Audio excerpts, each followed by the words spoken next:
Hi, this is Dovid Orlofsky, and welcome to the Rabbi Orlofsky Show. It's my privilege now to present to you the second part of my interview with Rabbi Tovia Singer. The first half of it received a tremendous response, and I'm sure the second half will as well. The sponsor for this second part of the interview is sponsored anonymously with deepest hakaras hatov to Rabbi Orlofsky for the chizuk he provides through this podcast. Hashem should give you continued health, koach, and the ability to be mechazik his people. Well, I can do that as long as I have good people like you sponsoring the show. So if there's anybody else out there who's been thinking about sponsoring, we could use your help. We're coming to the end of our sponsors. So, Mitzvah Hashem, good people like you are going to continue, if you enjoy what we do here, to keep it going. And don't forget to like, share, subscribe, and comment. And now the second part of my interview. Most Christians, I have found, don't know anything about Christianity. I know more about Christianity than they do. And that's kind of sad. I mean, like I'm talking about just the beliefs and the foundations. The ones that are easiest to get out of Christianity are the ones who are more knowledgeable. And I will share something that I'm sure you know, although we've not had any conversation. You have met Gerim, people who are genuine converts to Jewish faith, and almost all of them that you know are former Christians.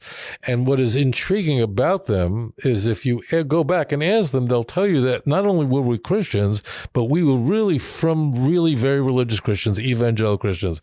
The more they know... I had Neeson Black on the show. Oh, he's a sweetie pie. And he was mamish right. hovering.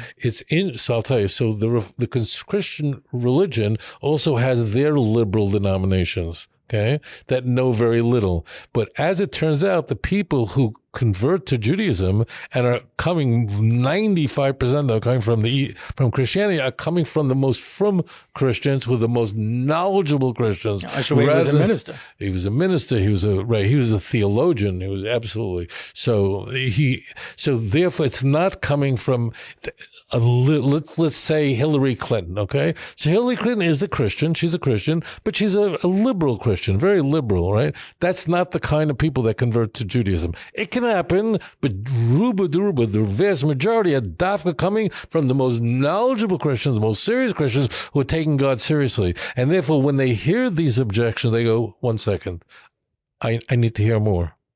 So by us is the opposite. Who are the kids that are lost to the ranks of Jews for Jesus? It's punk fakir. It's Jews who know nothing about the faith they've been asked to abandon.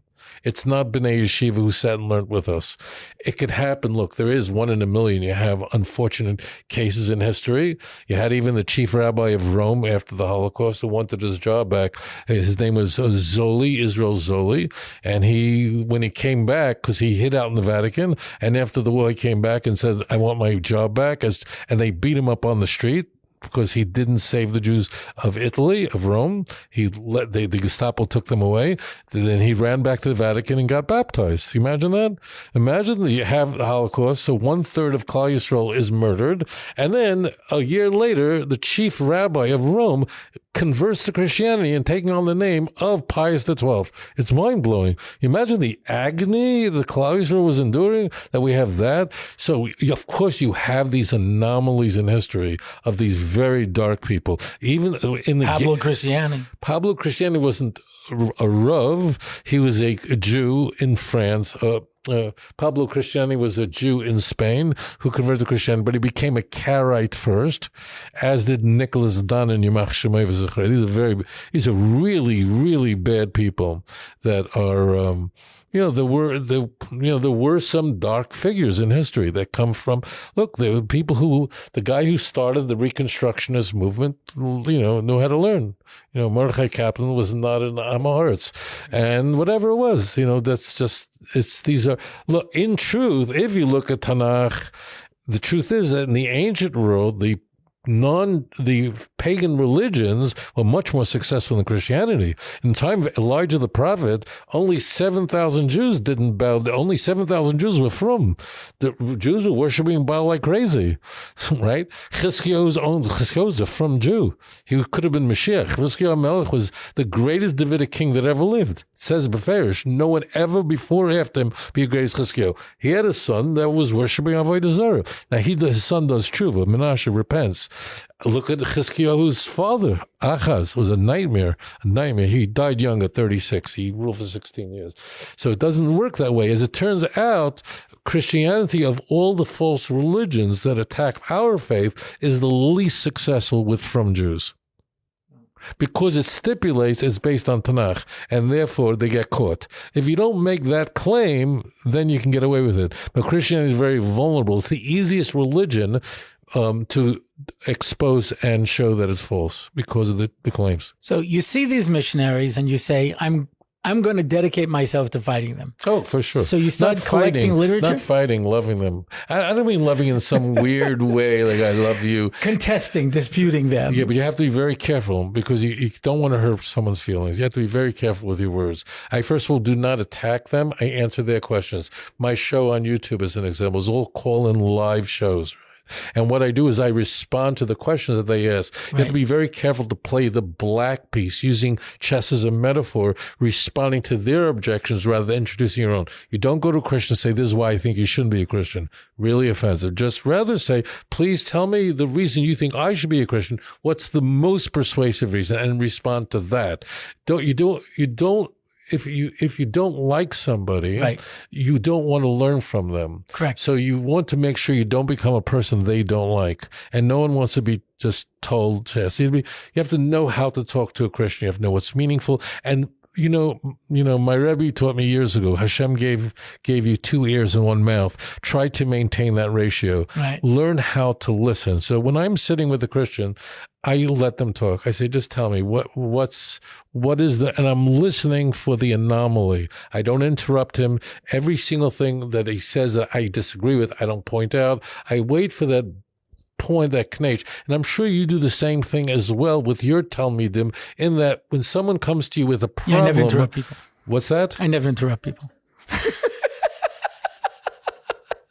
So you have to learn. It takes time. You don't want to offend people, because if you offend someone, like you and I would not want to learn linguistics from Noam Chomsky, even though he's a genius in linguistics. Why? Because we don't like him personally. You don't want to become an unlikable person. I'm not faking it. I think I'm a nice guy. Right. So, and I also, because I understand Christianity and I understand how they got themselves in that much trouble, so therefore it doesn't bother me, because I understand how they got themselves in this much trouble. But I want to understand the process. You make the decision that this is what you're going to do. How do you go about it? Well, the first lecture. How would someone become, Tovia singer? Well, what would he do? Oh, today it's easier than ever. In the old but days, I'm saying in your day. I had it easy in a way because there was no internet. So therefore, in order for me to help a Christian, I had to speak to the Christian. I had to sit down. No, but you didn't know what they believed in and where it came from, and the doctrines and the responses. They make it easy. It's not like the Druze, that their religion's some big secret. On the contrary, the missionaries are very happy to share with you all the reasons why they believe what they believe. And then what do you do with that? I study it carefully. You do your research. You have to understand what it is they believe. You have to have a lot of patience. You have to know what is it they believe and why do they believe it and why is it compelling. How is their brain processing this information? Because people tell me they go back and forth and they're not. Listen, you have to, on the level I'm doing it at, you have to really listen. What is it that you believe and why do you find this compelling? And then what you have to do is unpack it in a way that they can understand. You don't want to attack because people can't handle that. Rather, you want to slowly go, okay, let's just examine the evidence. What did you do? Well, I read through the Christian Bible very, very carefully, and I read, commentaries on the Christian Bible? Raymond Brown would be very important.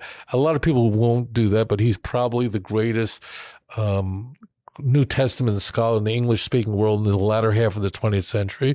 So his work, this is not for everybody, but his work. No, I'm so curious how this would happen. The Messiah, very critical. I watched a lot of TV, and I use that as reference it. You have to understand. Throw in a few Rashis. So. You have to understand the scholarship, but I will tell you this: it's very transparent what's going on. This is not hard. Okay, you don't have to sit and study Aquinas for this. This is really the Christian Bible is very simple. It's very naked. It's very what's happening is very transparent. Right. It's October 7th. And you're taking notes of steers and things? Yeah, yes, everything and all the above. I write. You're learning at Ian. Yes, and I'm writing books on it. It's very naked. No, but you're still in high school, right? You're in high school, Yeshiva Gadol. Well, how are you doing this? No, but if I go to the average yeshiva guy back then and say, okay, I want you to go battle Christianity. No, so the first thing is you meet a Christian. The Christian brings up some verse in Isaiah, right?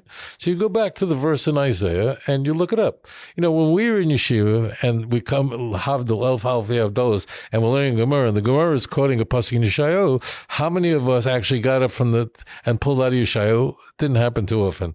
Now it's not a joke. Now when Paul quotes in chapter 9, verse 27 in Romans is quoting Isaiah 10:22. So it's very important to know Isaiah chapter 10. Now, as it turns out, Isaiah 10 is mamish delicious because it's about the story of Chizkiyahu and the destruction of the 10 northern tribes and the more than 40 cities in Yehuda, and that there'll be a remnant that will be preserved. It's very gorgeous. It's very powerful. It's one of the greatest miracles that occurred since the Exodus was when the Assyrian army was destroyed, was wiped out on Pesach. On a Pesach, Jews went to sleep in Yerushalayim thinking they were finished. They did the Haggadah, they ate from the Korban Pesach and went to sleep, and they woke up in the morning and there was no horses, and they looked over the wall and there was 185,000 dead soldiers. This is nothing like that ever happened since Matan Torah. There's nothing like that. So therefore, that was a traumatic event. But it was, why didn't Chizkiyahu sing Shira? People,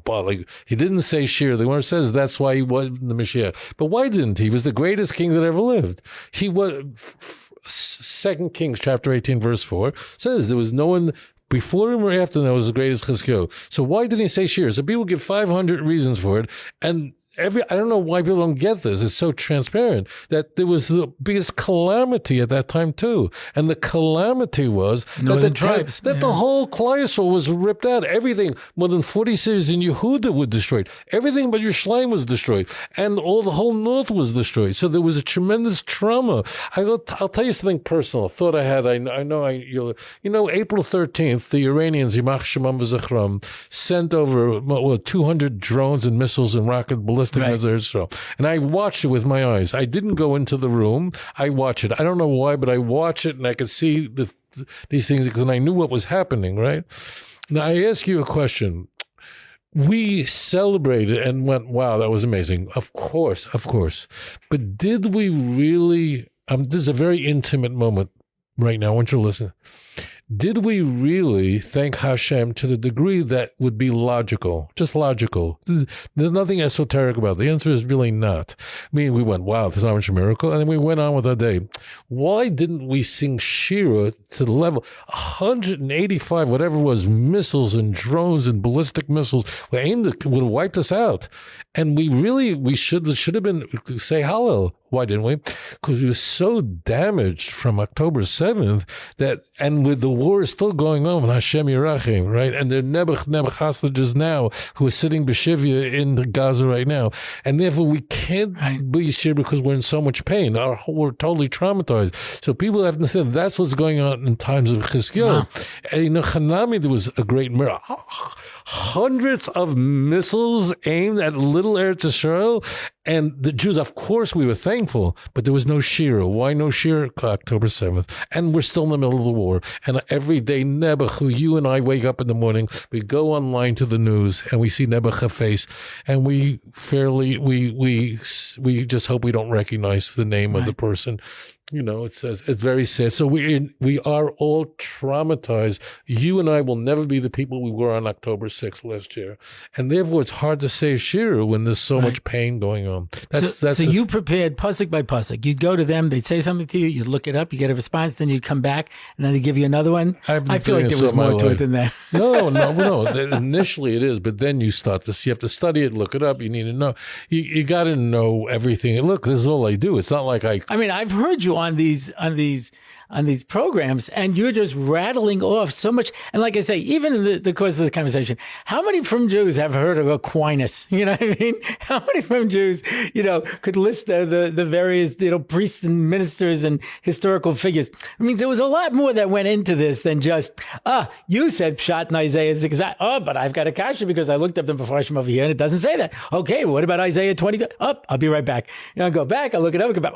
Good, but I can give you this there. What happens if you drink Isaiah? What happens if when I walk the streets of Yerushalayim, Yeshayahu is rolling in my mind, and Yeshayahu, HaKodesh VaTorah, 95% what he wrote was poetry. Right. Understand? So you can interpret it any way you want. No, it's not that. It's not. It's just. I'm just saying when they go and they take something. Right. It's very vulnerable. Right. But I'm dizzy with it because he's using a word. Why did he say it like that? Why is he using this Lashon? And no one used the Lashon Kodesh the way he did. There was no parallel to Isaiah in terms of the Lashon Kodesh. It's unbelievable. Why did he use you find this is the only place this word appears. Fantastic. It's so, I give you examples. I mean, it says at the end of Isaiah. Isaiah is very angry at people who are keeping mitzvahs, but they're really not connected. So Isaiah says, all your mitzvahs so it really says they're like menstrual rags. That's what it says. Now, usually translated as filthy rags, but it really says it's menstrual rags. Why is he using such a mundane, weird language? Why? And it's like not a nice thing to talk about. But what he's saying is something fantastic. What's menstruation? It means that a woman drops an egg and the egg was never fertilized, right? So Isaiah is saying, you don't get it? We could have had a baby together. If only you would have not only kept Shabbos, but you would have cared for the widow, for the orphan, for the weakest member of society, we would have had a baby. And Nebuch, we have something else. We have a period. And that's what, so Isaiah is using language so powerful. How did it knock you over? How could you not be shocked by that? So therefore, when I hear anyone say something about Yeshaya, and it's a very pasuk, it's so good, you eradicated what it actually says. It shocks you. But you have to be completely into Navi, and you have to eat it and drink it. It's really very gorgeous, very delicious. So that's what you said, I'm going to go and dedicate myself to Navi. You have to. And the person who did it is the Abarbanel. And I say this to every viewer. If you're going to try without the Abarbanel, you're going to fail. Really? You will, that's right. More than the Malbim, more than... No, Malbim came later, and he's copying, not that he's copying Chas v'Chalila. He will start something that no one else did. So there's no one like the Abarbanel, born in 1437 in Portugal. He dies in Italy because he goes in the garage. The point is... most people would not know that. I just thought I'd throw that out as an example. He wrote his whole parish in 1481 on the Nevi'im, multi-volume, in 6 weeks. There was no mind like the Abarbanel. The Abarbanel is the only, if you want to think of... How do you know he wrote it in 6 weeks? We know. He writes it down. Exactly. What happened was, he was born in Portugal in 1437. He was going home. He was the head of finance. He was the head of treasury in Portugal. Right. He is told, the Christians admired him. They looked up to him like crazy. He's on his way home in a carriage going home at night, and the Christians come over to him. They loved him. They speak about him in the highest way. No one else like him. And they said, Rabbi, you have to leave. Vayokim Melech Chodesh is a new king, and he's looking to kill you. Okay? He turns the carriage around, and he crosses over into Spain. And from the time he enters into Spain until Ferdinand and Isabella, Yamach Shemam V'Zichram, discover who's in their midst, he had a little interim period of time. It was really coming up to the winter, and it was during that time where he finally had a moment to sit down, and that's where he writes his parish on the Nevi'im. They then hire him to be the finance, to do the same thing in Spain, which he does for 11 years, from 1481 to 1492. They tell him in 1492, he was a multi-billionaire. I'm willing to pay you off that. Don't do this garish. He had saved many Jewish communities. He's a multi-billionaire. Genius of, there's no parallel to it. You'd have to go to the Rambam to have that kind of mind, because he was a maverick of every. No one ever did. So he then is hired in 1492. He's running now for Spain their finances, and he's offered at the end of the game. He offers them billions. They won't accept it because of a Jew who converted to Christianity. Stops them, named Torquemada, and then they say he was a Jew. Torquemada was a Jew, halachically a Jew, Missionary. Yeah, and Torquemada. Convinced when he heard that the Abarbanel was offering, they needed the money because Columbus was setting sail, and on August 12th of 1492, he was Jewish too. Now we know he's Jewish, and we were always suspected. Now we know he's Jewish. But the point was, he's going. So, and this Jew who converted to Christianity goes in. He throws a cross on the ground. He says, "You're going to sell out Christ for 30 pieces of silver, the way Judas Iscariot did." And he walks out, and he's mevatel anything, but. B'damaya chayi, by your blood you live. And therefore we had great people. Rabbi Yosef Cairo is born in Spain, but as a little child he comes here to Eretz Yisrael. You have other giants coming to Eretz Yisrael who happen to meet in Sfat. And the Shulchan Aruch is written because you have an intersection of all people that, because of that Barbanel left then. The Barbanel said, they offered him, they say, stay in Spain. Keep a minion with you. You don't have to convert or anything. Keep everything you have and keep a minion and stay. And he said, if my people go, I'm going with them. And he goes to Italy. And in Italy, that's where he spends his life. And everything else you read that was written by the Abarbanel was written in Italy, and it was nifter in 1508. He didn't make him finance minister? No. Once he was a very, very wealthy man, and then he devoted his life to writing. He was allowed to take his money with him? And yeah. They allowed him to it. It's very interesting. So the Christian scholars, the high-level scholars, do quote Rashi and Radak, but they quote them in a way that's not pleasant, whatever, they'll quote it. But the Abarbanel are called the philosopher or the great doctor. They speak of the Abarbanel as something totally different. To them, he was the Abarbanel. My friend, I just say this.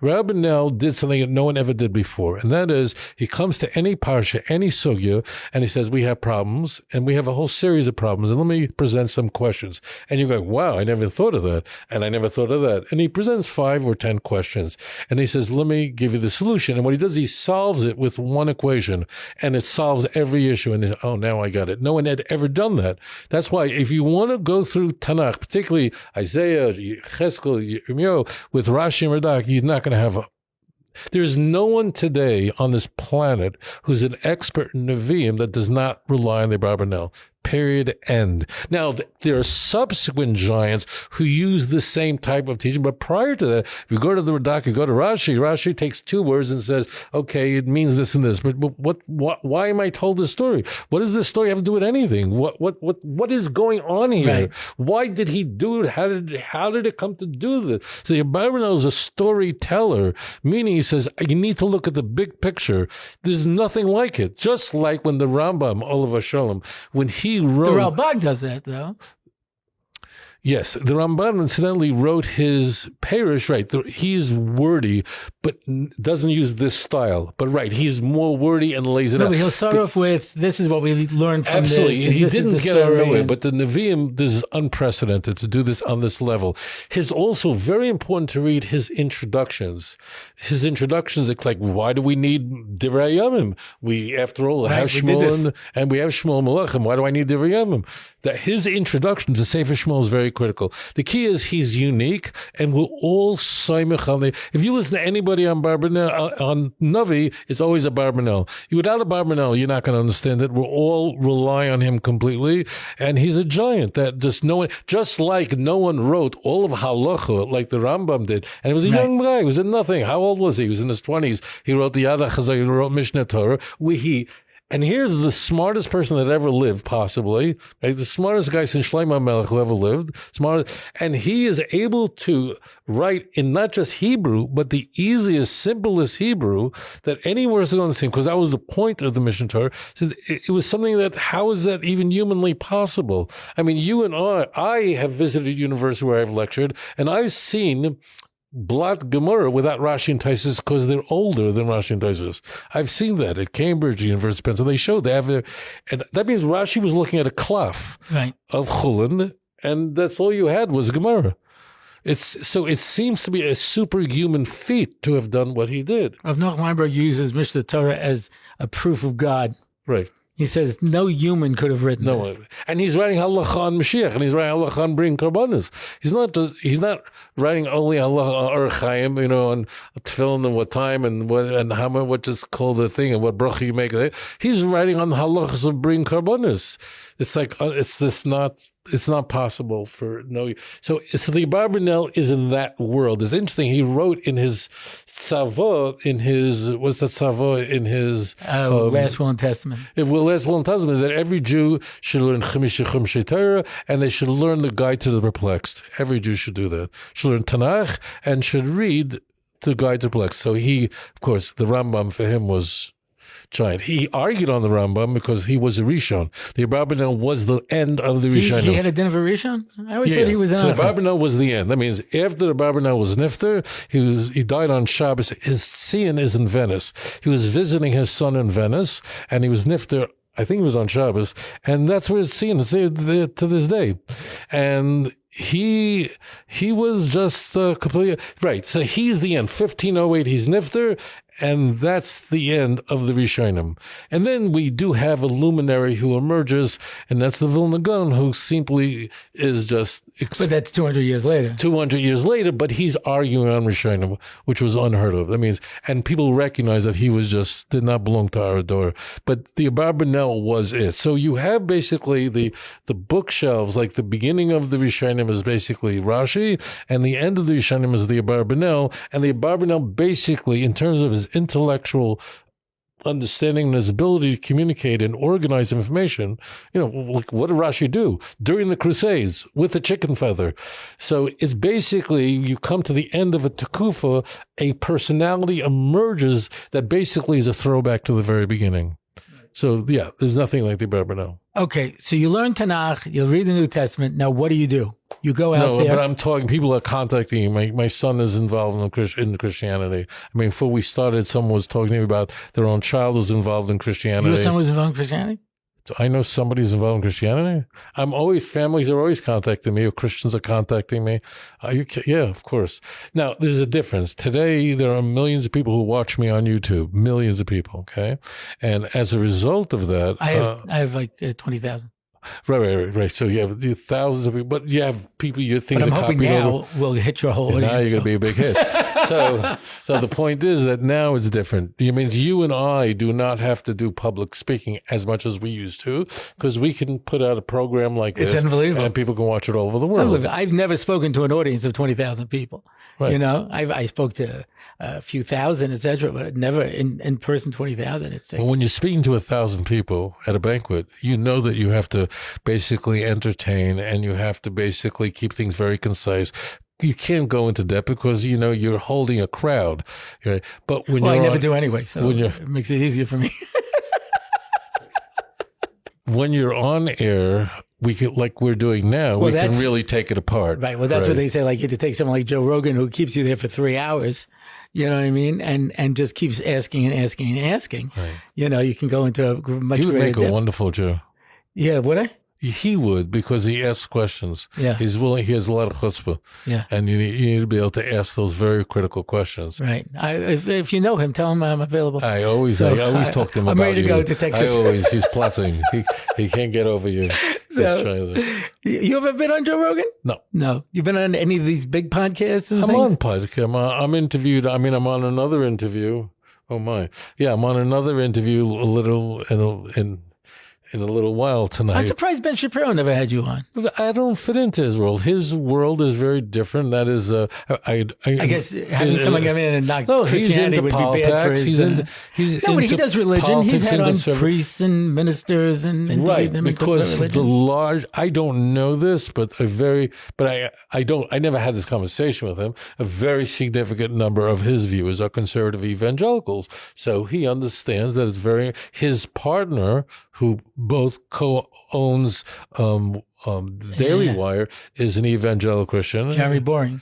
Right. And he has Clavin is, he has one guy who's on, very nice fellow, conservative, grew up totally irreligious, who converted to Christianity. So he has one guy. He has another guy who's Catholic on, who's married to a Jewish girl. Really? Yeah. So, but she converted to Catholicism. So, you have, so the whole world that he's enveloped in are evangelical Christians, and he's doing what he does, but it's different what I do. I'm here to help so Jews you were out of the confronting church. missionaries. Where did it go from there? Then where's your journey?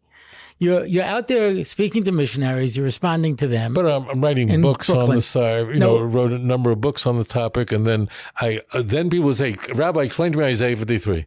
So I explained to them. I said, "This is crazy. Isaiah 53 is 12 passages, right? It's a whole thing. And what's happening there? Who's speaking? Who's talking about? If you don't know, it's poetry. It's the fourth of four sermons." I heard this guy in California, Jews for Jesus guy, and he says the Jews have come out with an Isaiah where they left out chapter 53. Oh, these are lies, He just made it up, right? It's Adarabah. It's just punk fakert. It's the Christians that left out everything but Isaiah 7, 9, and 53. That means all these Christians, you go to a Christian and say, tell me what it says in Isaiah 52. Tell me what it says in Isaiah 54. They have no clue. They have to look at it. So let me ask you a question. I have a shot for you. Isaiah 53, you knew Baal Peh, you knew Bahar. 54, you don't have no clue. You have to look it up. We both know it's a haftarah twice a year on that woman who is barren and who's hated and so on. Hashem promises her that no weapon, Klal Yisrael, that no weapon formed against you will succeed. This is like the waters that know it to me. That's why I read it twice a year. So it's really gorgeous. So no, it's just the opposite. They're projecting themselves onto us. We are learning all of Isaiah. They only learn certain passages ripped out of context, and therefore, of course, it can look Christological, as a point you made earlier. When literature is poetic, it's very vulnerable and very susceptible. Conversely, an example I gave on air yesterday in a different interview, I said, if a text is not poetic, you don't have to read it in context. As an example, if I'm walking in the forest of Indonesia and I see a behemoth, and I don't know if it's a kosher behemoth or not. So all I have to open up is the 11th chapter of the book of Leviticus, which it tells me how to recognize an animal that's tahor, that's clean, right? So I see Uncle Moshe. All the animals that I eat chew their cotton, they have split feet. Stay with me.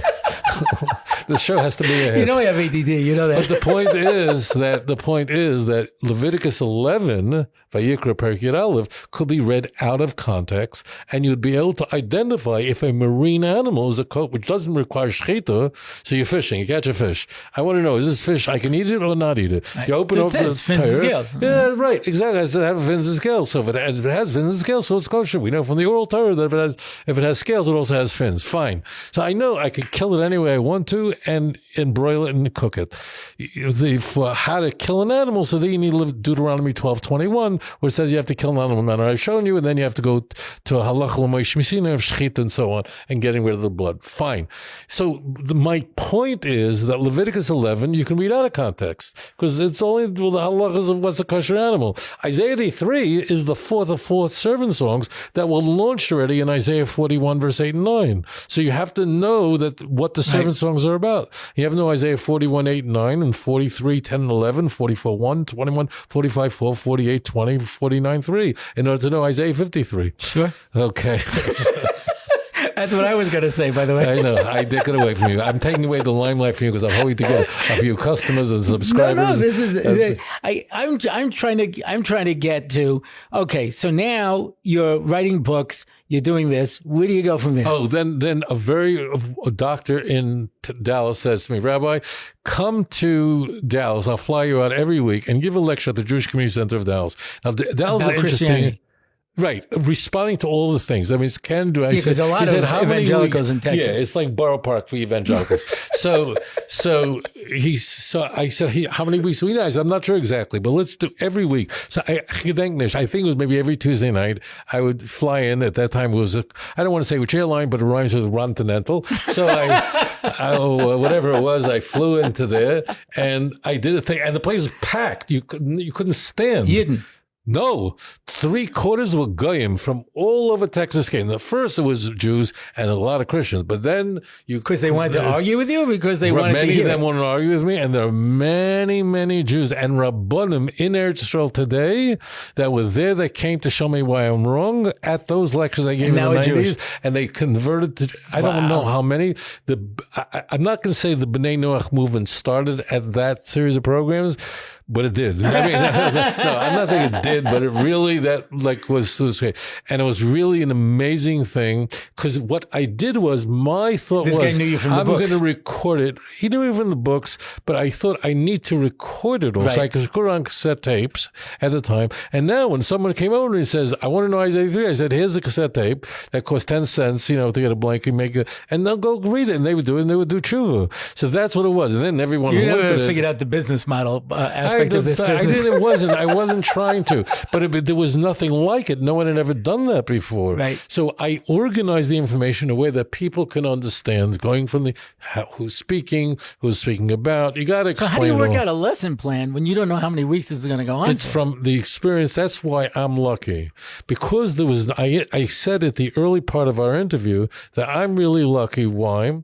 Because when I started, there was no internet. Why does that help me? Because I had to actually sit with a Christian. Right. I actually talked to him, and I had to listen to the Christian. You understand? Right. And therefore, I understood how their minds worked because I actually had to hear what it is they believe in. How many weeks did this go on? And therefore, I was in battle. I was battle. It's years. Went for years that year.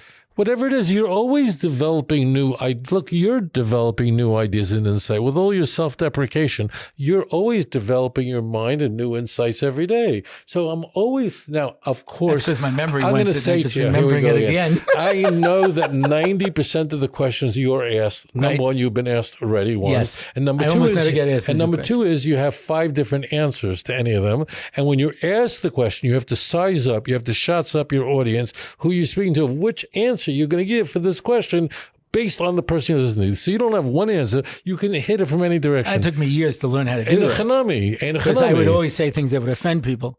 And now I only do it sometimes. Okay. But I had to figure out how to present this in a way, because I would give answers that were technically correct, but used to not make people. But what do you also do? I'm just going to. What you also do is after you answer a question, let's say 20 years ago, you answered a question, but then you go home and say, I could have added from this angle, right? And then you go perfect it. You say, you know what? I could have added something more. I didn't say something I could have said. I said something, it really maybe is distracting. So you're always refining and refining until you have it. And you have not just one answer, but you have 10 answers or 20 answers. And you have to decide based on who my audience is, what's the predicament we're in, of which answer. They're all true, but which way are we going to attack this? So that's where you are. So when years and years of developing, and you're always learning, the learning curve never stops. You're always developing new ways. And we are both, I am sure, always thinking of Psukim and Tanakh, ideas in Yahadus that bothered us when we were younger.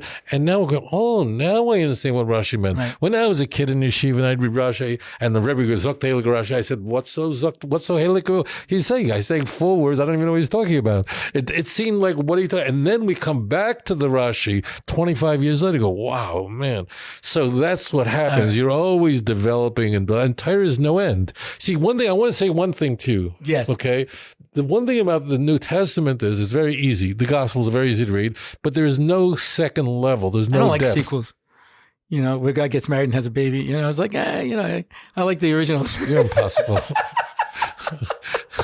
So, but the point is, the Christian Bible does not have any lower levels. It's just, that's it. Bang, smack. Right. Instead, Tanakh lahavdil, there's no end to it. There's end, depth, lower, deep, hotter, more and more delicious. So, now I'm going to keep coming back to this. Now you're giving this class once a week in Dallas. Right.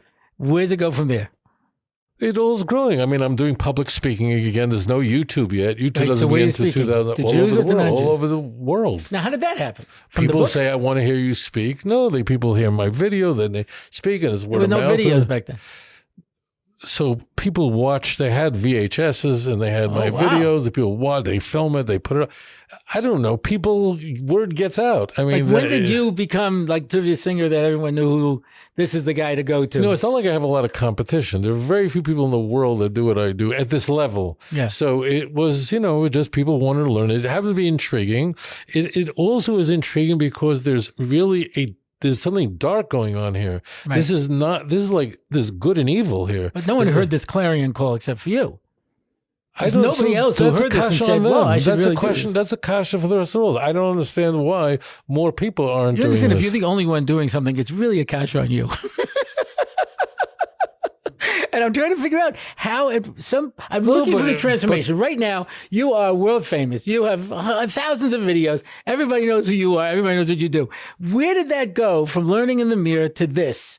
It wasn't from giving a class once a week in Dallas. No. It's listening to them, trying to understand. There was something. I want to know where did it go? So there was always something perplexing to me. So I'm always learning. I'm studying this very deep, and I'm trying to figure out why would you believe in this? Right. See, as a religious kid, I'm going, why would you believe something so real? Right. There's nothing like this in Tanakh. Nothing. Right. So, but these are intelligent people. But just describe the trajectory to me. Where did you go? How did this happen? It's on my own. I had no one to go to. There was no one. Right. So that was good because it meant that I didn't have to work with preconceived notions. I had to forge it on my own. How many years did this take till they were flying you all around the world to speak about this? I don't know. It didn't take long because right away I had a lecture here. Then I heard, he was a big hit. I'm going to have him there. And then it goes on from there. But all right. But you're not flying around. I did not. You were still living in America. There was no one to learn from, really. Right. Now, there were other guys. I wasn't the only person. There were other people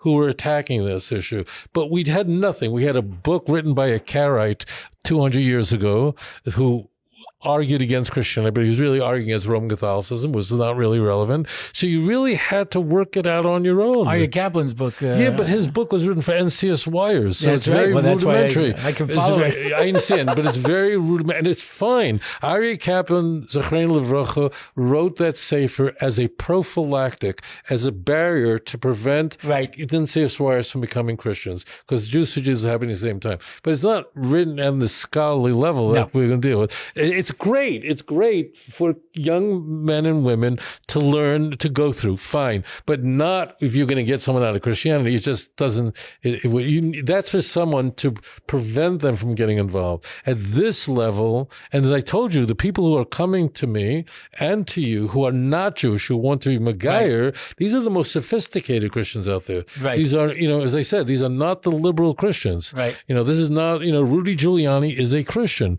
but he's kind of I don't really know, but he's probably a liberal Catholic, whatever. He's a nice man, and these are fundamentalists. These are serious guys. These are Huckabee guys. At some point, you leave America. Leave who? America. Yeah, I come to Israel. I actually go to Israel first. Now, I heard that you were in Indonesia. Yeah, for 5 years. What is that?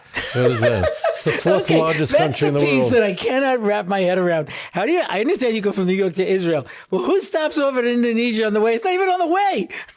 You have to go all the way past down over there. It's the weirdest. Jakarta? It's a country of 17,000 islands. So Jakarta is the capital. I know. It's the only thing I know. What happens very simply is a story that's impossible to imagine. So the guy who's the head of the Christian, getting a license to build a church, his son had a fear of going outdoors. His son watches me on YouTube.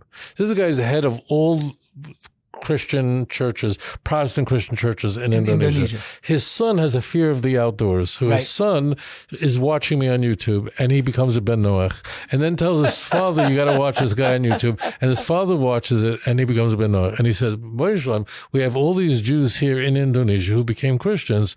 Rabbi," he contacts an organization in Indonesia which helps the Jewish community. Not that many Jews in Indonesia. I'm making up the number 10,000. I don't know that. Okay, but it's a country. It's almost the size of the United States. hasn't watched my podcast. So. There you go. So whatever it is, okay. So he offers Christians and Jews who became Christians, if you want to come to the island of Papua, Jeremiah, which is the capital of Papua, which is geographically the largest island, it's like the size of Alaska, and study with Rabbi Singer for a few days, I'll pay for your flight, I'll pay for your hotel. And he said to me, would you do it? The organization said, would you do it? I said, I just won the lottery. I'm going to go to a place where hasn't had a Rav since World War II. And I have hundreds and hundreds of Jews who became Christians for reasons that are beyond the scope of this conversation. And I can help them. And at the end of a few days, they took a vote and they voted that they don't believe in Jesus. And then they asked me, could you stay on as rabbi? And I knew there were many, many Jews in Indonesia. Is there any from infrastructure? Very little, no. There was nothing. A minion? Kosher food? We had a minion, the kosher food you can get, except meat you can't, but you can fly it in from Singapore. Singapore is only an hour and 20-minute flight from Jakarta. You have Want to go out for dinner? Bangkok is 2.5 hours away.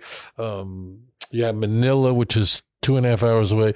You know, but you go to the supermarkets and they all this, you can find all stuff at the OU. It's not complicated. You just had to bring, every time I'd go to Singapore where I would lecture, so I would fill up a suitcase with frozen meat and chicken they had prepared for me of 50 pounds of it into a suitcase, and it's an hour flight, and I'd take it off, and I would just hope when I'm entering Indonesia, they don't ask me what's in your suitcase. And sometimes they did, and I had to explain to them that I'm on a special diet, and that's why I have 30 chickens in my suitcase. And believe it or not, I said, what is this special diet you're on? So I would say to them, it's like halal. It's in Leviticus. It's like halal, but for Jews. It's called shechita. And I had guys who go on Wikipedia and go, oh, halal for Jews. That's what I would say, because it's a Muslim country. Right? It's the largest Muslim country in the world. So I say it's halal for Jews, and they mamish respected it. It's the only country I ever lived in where I never experienced anti-Semitism. Wow. And on the contrary, they really respected me. They treated me really like royalty. And when I said to them, this is halal for Jews, they respected it. It was not a problem. How long were you there? 5 years to the day. I 5 years in Indonesia? To the day that it was coincidence, but it happens to be that I left on May 21st, 5.5 years ago, 6 years ago, whatever that is. So why'd you leave? Oh, so what happened was I debated a Christian here in Israel at the end of 2018. I debated a Christian at King Solomon Hotel. So you were there like recently. It wasn't that long ago. Right. That's I made Aliyah in 2019. The point was, when I did a debate in the King Solomon Hotel, the debate is on YouTube. Right. There were maybe 1,000 people in the audience. And after the debate, many people came over to me with their friends in tow saying, my friend's a Christian, help him out. And I realized I knew there was a big problem here in Israel. It's not like I just didn't know it was stage 4. And for those who don't know, there is no stage 5. So I realized that, whoa, I don't think I'm getting any more Jews in the church, out of the church in Indonesia. Anyone who I was going to get out is out as far as I could see.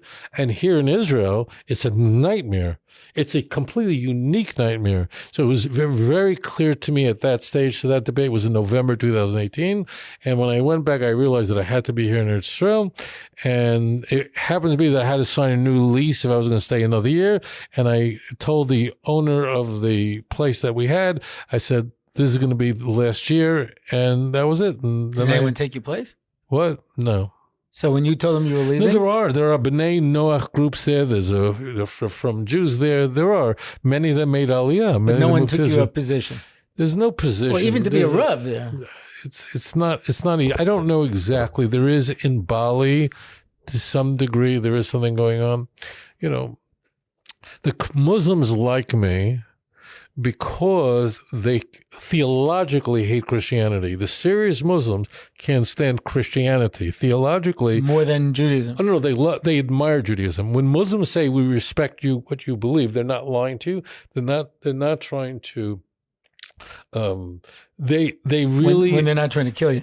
No. But we need to segregate that. Islam has a deep respect for Judaism. They really respect our religion. The Quran says a lot of bad things about it. It's true. It's all true, but it depends which surahs they are. It's too complicated to go into, but there's certain surahs that are written in the early part of Muhammad's life, and those are the Meccan surahs that are not which are not, there are some surahs that are written towards the end of his life when he's in Medina, and there the Jews really are pushing. But so the point is, you got annoyed with us. The Quran is not nearly remotely as anti-Semitic as the New Testament is. Everyone's got to get it through their head, okay? There are hadith in particular, I mean, sort of their oral tradition, that have terribly anti-Semitic statements. That's true. It really is there. Like, if you see a Jew, a stone will scream out, there's a Jew hiding behind you, come kill him. It's there. But you can't compare it to the anti-Semitism of the New Testament. You can't compare Yishmael and Esav. It's not the same. Yishmael does tshuva at the end, as you know. You have any dealing with Muslims in Israel? Yes, but it's all positive. That means they like me. Because they use my apologetics to defend Islam. It's the same apologetics. They know that Judaism worships one true God, and we reject vicarious atonement. We hate the Trinity. And remember, Islam did go to war with the Christian world for 700 years. The longest war ever fought in human history was one that began in 709, 710, and ended in 1492. And the Muslims ultimately lost that war. Right. But so the Muslims have an aversion to Christianity, and they respect the Tawhid, the belief of the Jew of the absolute unity of God, and also that we appeal to God's mercy to forgive our sins, not for some guy dying for our sins. That's stupid, nonsense, disgusting. So therefore, that we are complete, absolute monotheists, that there's no God but the true God. As it says in Nehemiah chapter 9, verse 6. There is no one else besides Hashem. Ephes Kameni, Isaiah 46, verse 9. There's nothing else. There's one and there's nothing else. This is very critical, because why is one God so important? Why? So is it a number issue? If there's one God, it tells us about his character. Because if there's one God alone, then why did he need this world? Therefore, he must have created this world out of an act of love. He didn't need this world. Now that the world's, people ask me, Kasha, but God takes pleasure and he's happy because once he created us in his image, so now we have a partnership with God, and he really is invested in us. But before the world was created, it was him alone. There was nothing. So therefore, his oneness tells us about his character, that he's complete love, and the whole world was created out of complete act of kindness. And therefore, that kind of a God I want to have a kesher with, and it's a mitzvah d'oraisa to actually have dveikus with HaKadosh Baruch Hu. I mean, not just to worship him and to be revolted by idolatry, but to actually have dveikus with Hashem is one of the 613 commandments. I'll tell you the one thing we didn't do. What's that? Because when I told people that you were going to be on the show, they said, well, he's going to tell us what to respond when a missionary speaks to us. That's the only thing we didn't do on this show. So we talked about a lot of concepts. The only thing is listen to the question. So the question should be, though, if a person wants to arm themselves, if they're faced with a missionary, which of your videos should they listen to? It's a mistake. You have to know your stuff. And it's a Gemara in Sanhedrin. But you cannot, these cards. If the missionary says this, say that. You ever see those cards? Everyone has to stop. You have to know what you're doing. It's just like if you didn't go fight in a war, you hand the guy an M16, you get killed in a second. You don't know. You're not allowed to do that. You can't. You have to know how to answer an apicurious. You have to understand it. And if not, do not talk to missionaries. You don't know what you're doing. If you don't know what you're doing, and you're a frum Jew, you can say, I spoke to a rabbi, because every Orthodox Jew is a rabbi suddenly, and the rabbi couldn't have it. Do not engage unless you know. If you study the material, I've made it easy for people to access, and you know your stuff, so then you could talk. Do not engage people. Don't do anything. I mean, I wouldn't go on atheist channels, which I do, and I'm challenged by atheists on television, it's on my YouTube channel, but you have to know what the arguments are. You can't go into it and figure it out with someone. You have to know. When you're confronted, you got to be able to say something. I can just say to you, we have a problem. We started off this interview by saying there is a problem that we have raised a generation that's largely unfamiliar with what's called the latter prophets, which is a misnomer. We to call them Nevi'im Achronim is only 500 years old. Ones without the stories. It's incorrect. But in any case, we came to use that term. But it's very, if you don't know Tanakh and you're going to answer a missionary, you're going to be in a lot of trouble very, very quickly. Because they're going to pull a pasuk and you have no idea. And some of these psukim are easy. Zechariah 12 is the only chapter in the book of Zechariah. It's very easy to understand. Zechariah is the only book to which Rashi wrote a Hakdama, an introduction to. Of everything he wrote, he only wrote a Hakdama, an introduction to the book of Zechariah. And he says, I don't have a Masorah, a tradition for Zechariah. And therefore, I'm going to explain to you based on the best of my understanding, how humble he was. And he said, you should know that it's a book that's filled with stumos. It's filled with hidden things. Because Zechariah opens with 8 visions. It's not very hard to understand, but you have to understand what's going on. What is Yeshua being brought up by Satan in front of God? This. What's going on here with all the menorahs and all this thing? There's visions that are complicated. It's not an easy book. But there's one chapter, and that's the Mashiach ben Yosef chapter. That's the end of the day. Zechariah 12. The 12th chapter is very easy to understand. From beginning to end, bing, bang, and that's all Mashiach. And the order it's going to happen, Yerushalayim, all that's there, Mashiach ben Yosef, all of that. The tremendous, I shouldn't use that term. The trauma, the last moment of trauma, that the Jews have to return to the land of Israel before the Messiah comes. Contrary to what you hear in Meir Sharm, there has to be a Jewish state before the Messiah comes. The nation, the Yerushalayim, must be liberated before Mashiach comes. Then nations come to war against the Jews over Yerushalayim. Will be on that day. I will destroy all the nations that come against Yerushalayim. And then we have the trauma. Where people are going to get killed at the very, very end. It's going to be a horrible event. And people are going to mourn. It's going to be a national event that people are going to start mourning. Interesting, it says that men and women will mourn apart. Says Chazal, that's you see there bechitza. You see, if in a time of avelus, in a time of mourning, men and women can't sit together, Allah has come thing. Says it turns out what was going on right before October 7th was a mechitza issue in Tel Aviv. It's mind-blowing. And the only source for mechitza in Tanakh, now mechitza really goes back, but Chazal said the source for mechitza, and the Gemara in Megillah says, when is this going to happen? When is this Milchemes Gog Magog going to occur? It's going to happen on Sukkot. It's a Gemara, it's a Megillah, Daf Lamed Aleph. And the Gemara says, therefore, the Haftarah that we recite on Sukkot, Shabbos Sukkot, is Ezekiel 38 and 39, which is the only chapters on Gog and Magog. That the word Gog comes from Ezekiel 38. So it's mind-blowing. So when I say to them, October 7th, was that there has to create a unity among the Jewish people who are fighting each other over idiotic things, fighting each other. And we need this unity, and we live by our blood. This is all there, and that's what's happening right now. So people, that's how you can have anti-Zionist religious Jews, because they do not know Navi. If you don't know, how come this rabbi? You don't work that way. When it comes to Mashiach, you have to have Nevi'im. I don't care how big the rabbi is, have to be a Navi. The Gemara in Saita openly asks the question, why did we need 3 Nevi'im, Chagai, Zechariah, Malachi, in the Persian Empire than building the second temple? Why? So the Gemara says the reason why is that you could, because Mashiach could have come right then. But what happened? Because the Jews didn't come back from Bavel, so therefore it didn't. But you could have had a Beis HaMikdash, and if you're going to build a Beis HaMikdash, you can't build a Beis HaMikdash without Nevi'im. So therefore, it doesn't matter what any rabbi says. It only matters what the Navi says. They have to have Navi. Without Navi, you can't move. And that's all. So I would just ask. This was my experience. I was at a program, doesn't matter where and what, but these 3 Jewish girls with their Catholic friend comes over to me, and they say she wants to ask you a question, and she says, why don't Jews believe in Jesus? And I said, don't ask me this question. Don't ask me this question. You're a nice Catholic girl, go to church, No, I really want to know. I said, you really don't want to know. Just trust me, keep a happy life, you're in high school, So her Jewish friend said, no, we want to know too. So I have none of the experience that you have, but you're in a place. So I said, God says, I'm always going to be your God.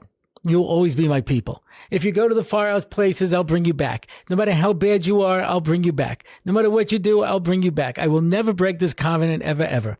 And if somebody comes along and shows you signs and wonders and tells you to break the covenant, kill him.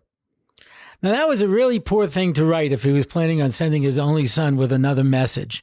He should have said, stand by for further announcements, or, put an expiration date. But why would you say if someone comes and tries to change this, that you should kill him? She said, thank you very much. And her friends told me in the morning she was up all night crying. She said, the priest said, no Jew can answer this question. So that's all I got. How does it play in Peoria? What I would do is I would say, what does Tanakh say? Does that make sense what I said? Yeah, it does. It does. But you're not impressed at all. Well, I can see the lack of impression on your face. The reason is that Tanakh is very clear, parshas Re'eh, Deuteronomy 13, that in fact if a prophet, a dream comes, shows you signs and wonders, but then he says, follow God. He follows didn't know, you don't have to keep the mitzvahs. So he says, do not listen to that prophet or dreams. And the Torah is saying that the guy, Mamish, is doing miracles and telling the future. It still sounds like Jesus. No. And then the kasha is, so God says, don't follow him. I didn't send him. But then there's a question, so why did you let him do miracles? So that's the next puzzle. He says, I'm only testing to see if you love me. Now people are going, well, this is weird. What do you mean, testing you? Like, well, God's nothing better to do with his life? There's a very big problem. In the ancient world, our Nevi'im, our leaders, were performing mitzvahs. Right? Miracles. There were miracles going on in the base of English, the first base of English. Right. There was a fire in the shape of a lion that was there all the time. Okay. So the problem was we needed free will. So because the Jews, the Nevi'im, were performing miracles like Elisha and Eliyahu Hanavi, if the non-Jews, those who were at Avodah Zarah, could not perform a miracle, we would lose our bechira. So at a time when the Jews are doing miracles, that means nisim nigloyim, then the pagan idolaters had to be doing miracles too, because or else you would have no free will. Now, what happens, we're not going to go into it. The Chazal pray to God to end the taiva f'avodah zarah. Right. What happens then is God has to dial down the kedusha and the tumah at the same time. Because if he would only dial down the desire for avodah zarah, but didn't dial down, that's why we needed a siddur after that. We needed a siddur before that, because now we're not. And so nevuah had to come to an end. Then why did nevuah really have to come to an end? Because what was happening is we were losing the signal. In fact, Zechariah is not speaking to God. Really, angels are always speaking to Zechariah. So by the time we get to that last tekufa, the last prophets, the signal was coming. Daniel was speaking to angels. Right. Well, how come Moses wasn't speaking to angels? Because this is the end. So the signal is going down. The Anshe Knesset Agadol, the Great Assembly, had said, we need to end this taiva avodah zarah. So if Hashem turns down the taiva, this lust for avodah zarah, which we can't even understand, he also has to dial down the kedusha. Why? Because or else there'll be no free will. And before you I place life and death, good, evil, uv'charta v'chaim, Deuteronomy 30. So therefore, because today the idol worshippers can't do miracles, so we don't do miracles either. It's a miracle, but there's a way out. The Jews have the best pilots in the world, the best F-16s in the world, and the best tanks in the world. We're such geniuses. And it's a Purim story. The Esther story is a book that lacks the name of God, right? And it's that one book. Why? Because the story of Purim could be attributed to good fortune and serendipity. It happens to be that Ahasuerus would not be the first or the last king in history that killed his own wife. Many kings had it happen. They killed his own wife. A queen couldn't get a life insurance policy. It just happens to be, I'm sure that Esther was a knockout. I'm sure she was absolutely gorgeous. And Mordechai was a member of Anshe Knesset Gedolah. He had to speak many languages. You can't have interpreters in a Bezdin. So he happened to be at the right place at the right time when they're planning an assassination. He overhears it. That means the whole story could be attributed to good luck. Sometimes you throw a penny up enough times, eventually it'll come up heads enough times, you get lucky. People go on a thing. The whole thing was kiblu v'kiblu, unlike Mount Torah, where we had a mountain over our head, except that, here you'll be dead. Here we really had a way out and said, this was all just, we got lucky. So Hashem is really hiding behind all the characters in this event. Right. And that's why Chazal tells that when Mashiach comes, what are Jews going to be studying? Only the 5 books of Moses and the Sefer Esther. What's going on? Now we understand. Because the Geula is going to happen in an Esther way, meaning we could attribute all the things that we say is mamash a miracle, but we could say, well, they have anti-missile systems. The Jews are smart. They go to Weizmann Institute, and the goyim who attack us in Iran are too busy eating falafel with turbans on their heads. So the Jews who are smart beat the goyim. God has nothing to do. There's a way out. There's an escape hatch. Because if there's no escape hatch, then you can't say I love you. I love you only is pregnant with meaning if I have the opportunity, the real opportunity to say I hate you and reject you, chas v'chalila. So that's why the Christians today are not doing real miracles. All the stuff you see is all chicanery.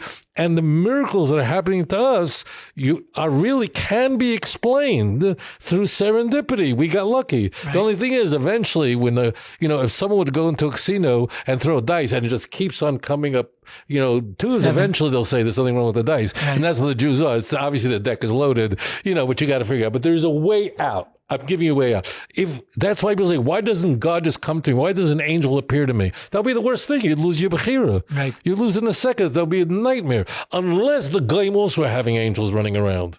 Then it's not, because everybody's doing it. Right. But now they're not, so we're not. Follow? It has to be balanced. 21% oxygen, 78% nitrogen, and 1% trace gases. A perfect mixture so that both plants and humans and gorillas could all live happily together. It's a perfect system. Rabbi Tovia, I know you have another interview, and I cannot thank you enough for giving us all this time. I'm going to end with one last question. When did you lose your sprach? My sprach? You never slip. You always say Isaiah, Jeremiah, Zechariah. You have it all down, like it just rattles off instantly. You never once stick in a shmois, a b'midbar. You went to the mirror. How is it that you managed to excise from your vocabulary all of the sprach terms that from people use? Because I'm talking to people who wouldn't understand it. I'm talking to people. It is. Yeah, but it's amazing because I go back and forth. Right. So it happens to me. Like I gave a shir in Muncie this past year to a very frum community. It was on, I think, July 4th. I think. Was it July 4th? Whatever it was, a big American holiday, by the time of July 4th. So they don't want to, so the place was packed with Chassidish Oilim in Muncie, in Forche. And it was very geschmack for me to speak, but I was using the yeshiva language with them. You could go back and forth. Of course, that's my home. That's always home, and, Leviticus, so I'm doing this for a long time, but it's always geschmack. It's always, I'm talking to you, a frum Jew, and we're in a frum part of Yerushalayim. We're not sitting in Cairo having a conversation. So we're talking, we're not in London. No, but you didn't slip once. I'm not a slippery man. Wow. So that's it. Cool, kavod. No slipping allowed. All right, unbelievable, ladies and gentlemen. This finishes this introductory podcast because we have to have Rabbi Singer back again to go into more detail. But this is at least a fine introduction to those of you who have never heard of him. Go back under your rock now, and then I'll introduce you. We'll talk about Rabbi Yosef and Steinberg if you haven't heard about them either. In any event, that's it for this week. If you want to find out more about the show, you can go to my website, RabbiOrlofsky.com, and you can send an email, sign up for one of our online shiurim. And if you want to get in contact with Rabbi Singer, you would go to outreachjudaism.org, outreachjudaism.org. And do come to my YouTube channel. Yeah, my name. If you haven't seen them, you are missing. And that's it. Until next time, I am Dovid Orlofsky, and this has been The Rabbi Orlofsky Show.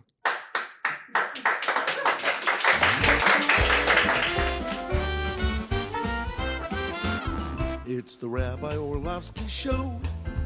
Torah and Simcha, ready to go. It's the Rabbi Orlofsky Show. Knowledge and wisdom will help you grow. Lots of fun in every episode, and we don't have to rhyme. No, we don't. It's the Rabbi Orlofsky Show on RabbiOrlofsky.com. Torah anytime, YouTube and more. It's the Rabbi Orlofsky Show. Torah and Simcha, ready to go. It's the Rabbi Orlofsky Show. Till next time, till we meet again. It's the Rabbi Orlofsky Show.